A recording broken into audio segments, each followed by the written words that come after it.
Budget ঘোষণার পর রাজধানীতে সিগারেটের দামে পরিবর্তন এসেছে। তবে পরিবর্তন আসেনি রসুন, পেঁয়াজ, আদাসহ শুল্ক কর কমানো অন্যান্য পণ্যের দামে। এখনও আগের দামেই বিক্রি হচ্ছে এসব পণ্য। আর সিগারেট প্রতি শলাকা ও প্যাকেটে বেড়েছে 1 থেকে 5 টাকা পর্যন্ত। ক্রেতাদের অভিযোগ, ব্যবসায়ীরা সুযোগ সন্ধানী, তাই দাম বাড়ানোর বাতাস পেলেই উড়তে থাকেন। তবে কমানোর ক্ষেত্রে তারা যান চুপসে। যেগুলো সরকার করমুক্ত করছে সেগুলোর বাজার যে আগেও যেরকম ছিল এখনও সেইভাবে আছে, কিন্তু যেগুলো কর আরোপ করা হয়েছে সেগুলোর দাম বৃদ্ধি হয়েছে। যুক্তি দিচ্ছে যেটা আমরা আগের যে কেনা মাল সেইগুলো ক্লিয়ার করে নেই, তারপরে যখন নতুন মাল হবে তখন আমরা কমাবো। আর যেগুলো দাম বাড়ছে সেই সমস্ত ব্যবসায়ীদের যুক্তিটা কি? কোনো যুক্তি নাই, ওরা যে বলছে যে দাম বেড়ে গেছে, কর আরোপ করছে, সেই জন্য আমরা বাড়াই। যেগুলো বাড়ার সেগুলো বেড়ে গেছে, যেগুলো কমার সেগুলো কমে।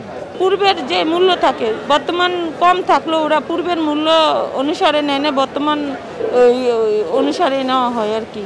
বাড়লে বাড়া অনুসারেই নেয়। দেখা গেছে গত বাজারে 50 টাকা, এই বাজারে আবার 60 টাকা হয়ে গেল। এই যে পেঁয়াজ, রসুন, যে পেঁয়াজ ছিল 70 টাকা, এটা 8 টাকা করে আজকে কিনতে হলো। এই বেড়েই তো যাচ্ছে, কমছে না তো। আর যেগুলোর দাম বাড়ার কথা ওগুলো কি বাড়াই দিছে?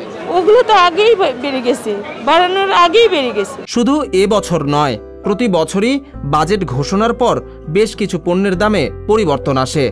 কিছু পণ্যে শুল্ক ও কর প্রত্যাহার করে সরকার, ফলে সেসব পণ্যের দাম সাধারণত কমে আসে। আর যেসব পণ্যে শুল্ক ও কর আরোপ করা হয় সেসব পণ্যের দাম বেড়ে যায়। এরই ধারাবাহিকতায় চলতি বাজেটে আদা, রসুন, চিনিসহ প্রায় 30টি পণ্যের দাম কমতে পারে। আর বাড়তে পারে আইসক্রিম, সিগারেট, জর্দাসহ বেশ কিছু পণ্যের দাম। ক্রেতাদের দাবি, এই বাজেট মধ্যবিত্তদের জন্য অনেকটা বোঝার মতো। বাজেটের অবস্থা ঊর্ধ্বগতি, সকল কিছু দাম বাড়তি। বাজারে তো পেঁয়াজ রসুনের দাম কমানোর কথা, কমছে না? কমে নাই, মানে সেই আগের অবস্থায় আছে। বাজেট হয়েছে কিন্তু এরকম ডিক্লেয়ারটা হয় নাই, তো সেই ক্ষেত্রে 5 টাকা 10 টাকা ওনারা একটু বেশি নিতেছে।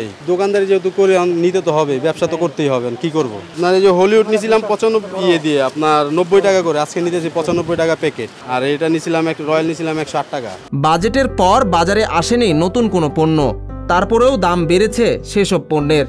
এক্ষেত্রে বিক্রেতাদের যুক্তি, বাজারে বেচাকেনা চলছে ব্যবসার ধারায়। বাজেটের মাল আসতে 2-1 দিন সময় তো লাগে। বাজেটের মাল আইলে দাম কমবে।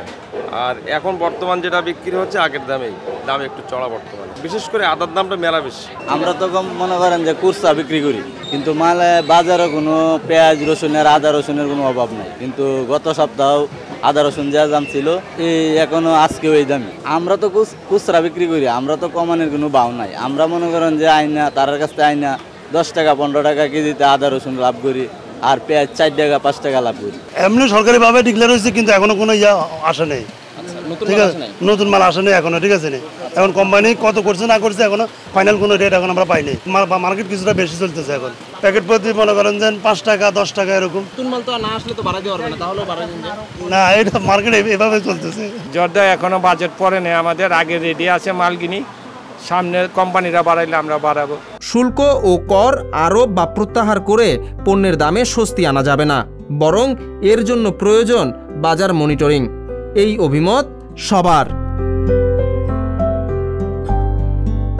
বিজন কুমার, সংবাদ প্রকাশ, ঢাকা।